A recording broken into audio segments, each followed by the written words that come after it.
Alright guys, today's goal, the learner will understand how to graph using slope-intercept form. This is something you're going to need to remember for the rest of math, okay? So, it says, finding the slope and the y-intercept of a line. A linear equation of the form y equals mx plus b is written in slope-intercept form, where m is the slope and b is the y-intercept of the equation's graph. Okay, so, if we look at this, see how it's telling you M here is the slope, so it's 1/3. B is the y-intercept, so it's 1 here. And then, see, this is the other thing that we need to remember. Watch. This is very important. M is also how you move, and B is where you begin the graph at. Okay? Now, see how this says 1, 3, and then 1. So we begin where y is 1. You put a point there. Then, see how the slope is 1/3, and slope is rise over run. So this means up 1, right 3. Okay? So that means you go up 1, right 1, 2, 3. Now, you can't necessarily see it on this graph, but something we need to think about is, isn't -1 divided by -3 also a positive slope? So what I could also do is go down 1, left 1, 2, 3. See how if I continued that would hit that? That's something you're going to want to know for being able to graph things, okay? So first things first before we get into graphing, we need to be able to identify these things. So again, we want y equals mx plus b. Is it in this form? We have y equals, we have the mx, we have the b. So it says identify the slope and the y-intercept. So the slope is 5/1. Even when it's a whole number. See, it is 5, but put it over 1 because that will help us for moving. Because this lets us know it's up 5, right 1, or down 5, left 1 to keep it positive, okay? And the b is -3, and that's where you begin your graph at, okay? Where y is -3. So let's take a look at the next example here.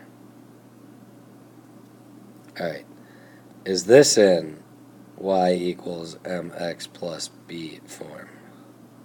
No. So I got to solve this for the y. So I got to get rid of the 3x. And remember, this is where I told you it's going to get helpful to write it like this. And then I need to divide each piece by -3. So I get x minus 4. Okay. So now it is in the mx plus b form here. So identify it. The slope, well, it says x. So what does that mean? Well, how many x's? It's 1. The slope is never a variable. It's only numbers, okay? So remember, this is like 1x. So you would say the slope is 1/1, and the y-intercept, -4. Okay, the b is where you begin. Let's take a look at another. Okay. So, do we have y equals yet? No. So we need to get this y by itself. So I got to get rid of the x. So that's going to be -x plus 6. And then I need to divide each piece by 4. So this first one would be -1/4 x. And the y-intercept would simplify to 3/2. So the slope is -1/4. The y-intercept, 3/2. Now, here's the thing. So -1/4. Right now, see how I have the negative attached at the top? A lot of times, you'll see it written like this, where it's like in the middle, but you could also write it like this. All three of these are the same thing. See, and for graphing purposes, I like to write it this way or this way, because it means I can go down 1, right 4, or up 1, left 4. Okay? Alright, let's take a look at some more. Alright guys, so see now we have to use the slope-intercept form to be able to graph it here. Okay? So, what we need to do is look, is it solved for y equals mx plus b? So you had the y equals, you had the mx, you have the b. So yes, it is. So identify the slope, -2, put it over 1. Or remember, you can write it as +2 over -1. And we'll see that graph here in a minute. And where do we begin? We begin at 5. Okay? So let's move over to the graph.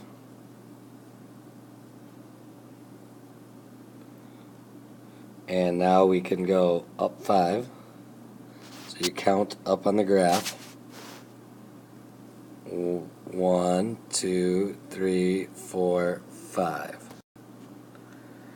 And you make a point. And then remember, the first one means you can go down 2, right 1. The second one means you can go up 2, left 1. Now see how these line up together? That's what I was talking about here. And then now, connect the dots. Okay? So let's take a look at a word problem here.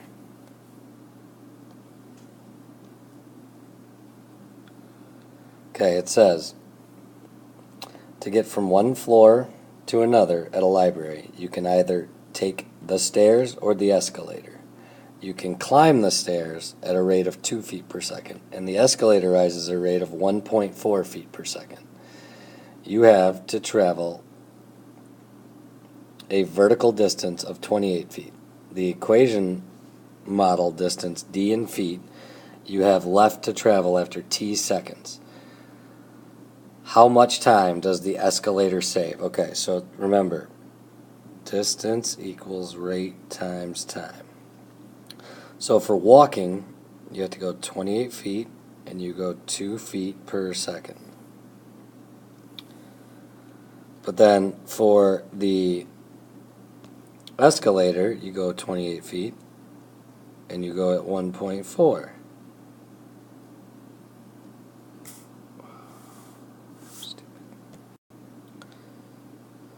And this is my typo error here that we need to fix. This should be 2. These should switch. Okay, because it's saying the escalator saves time, and wouldn't an escalator go faster maybe than walking? So let's just make this correction. This is the escalator, and this is walking. Okay, so divide by 2, and you get t equals, you get 14 feet per second. Here we divide by the 1.4, and you get t equals 20 feet per second. So, but we haven't answered. It says how much time does taking the escalator save? Okay. So the time it saves is going to be the 20 feet minus the 14 feet. So it saves us 6, and that's feet per second. So it saves us 6 feet per second.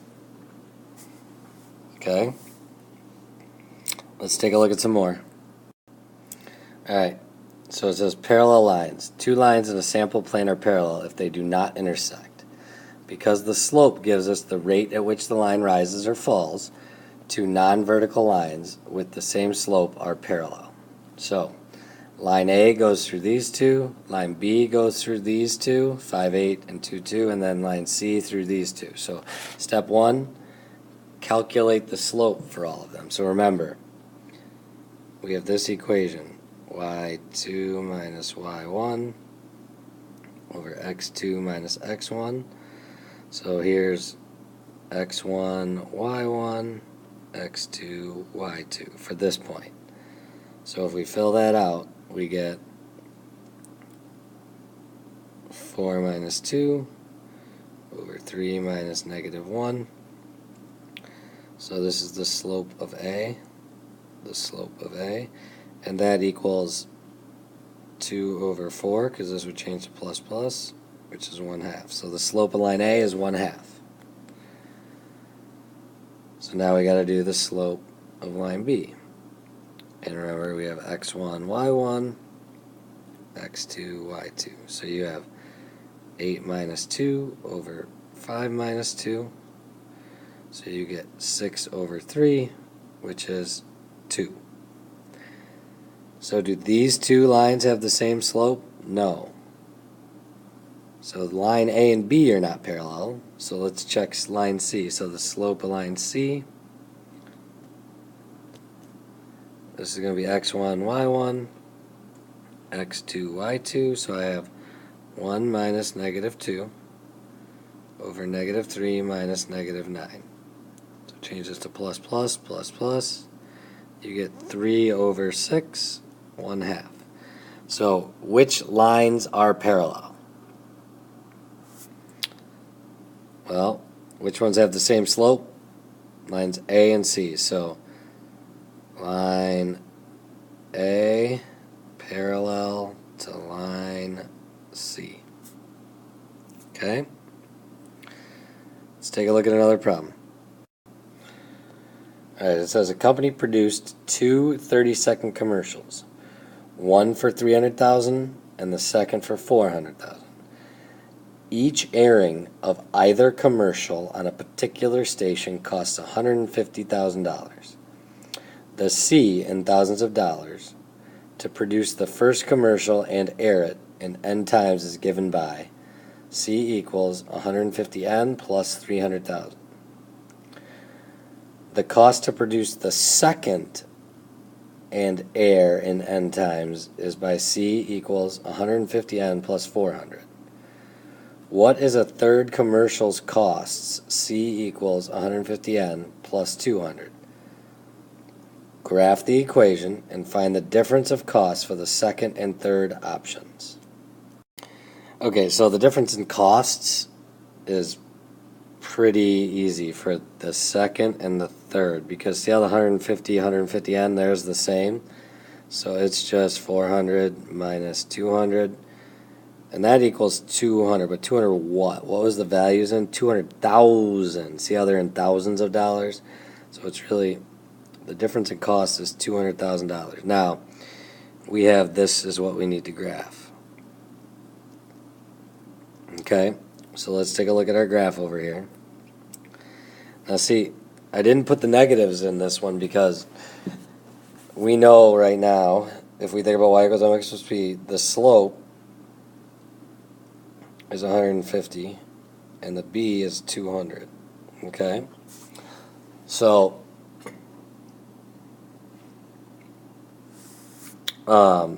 we have to label some things here, and then we need to graph it. Now let's take a look back at the words so we can label. So we have the variables we're looking to figure out. C is cost. What's N? To produce the first commercial and air it N times. So N is the number of times aired, okay? So this is C, and it's the cost in 100,000s. Sorry about having to turn there. And then this is the number of times aired. And then this is N. So I'm going to put this in because we're going to start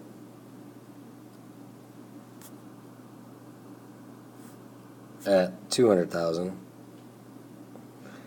But then see how each line is only 100? So remember, when you have a different scale, you got to put that little mark in there.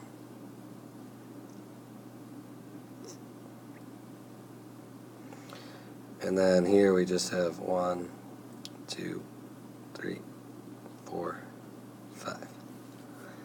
So remember, B is where you begin, so I am beginning we're right here at the 200. And then if I put my slope over 1, I go up 150,000. So I'm starting here, I go up 100,000, 150, I go over 1. So it would be approximately right there. Do it again, you go up over 1. Why didn't I draw the line the other way? Well, because, again, you're not going to err it a negative number of times, okay? All right, we'll see you guys tomorrow.